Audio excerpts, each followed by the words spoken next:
So the first step towards learning Python is basically Python installation.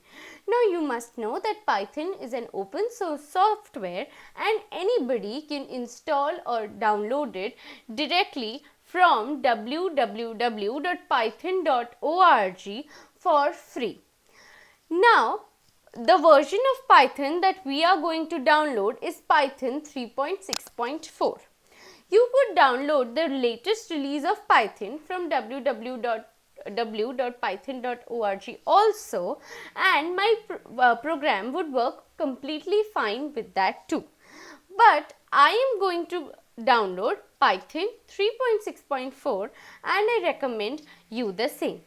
Now, to download Python 3.6.4, we have to use the following URL: https://www.python.org/download/release/python-364/ and I click on enter. Now, Python 3.6.4, here is the files that we can download. Now, most of us have either 32-bit PC or 64-bit PC. Mine is a 64-bit PC. So, I am going to download Windows x86 64 executable installer.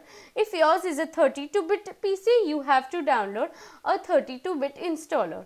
I am going to click on this, and so when I click on it, I should get a file named Python-3.6.4-amd64.exe, which is an executable file.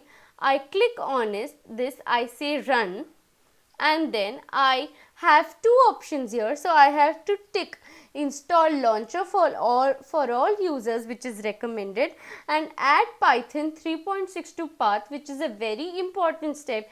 Please add Python 3.62 path and then click on install now.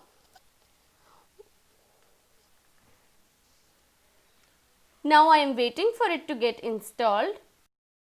Okay, so once the green bar is completed, you will get this window: setup was successful, and now Python 3.6.4 has successfully been installed in your PC. You can close it. In the next video, we will actually be writing our first Python program. So stay tuned and please install Python in your PCs so that you can practice. See you very soon in the next video on writing our first Python program.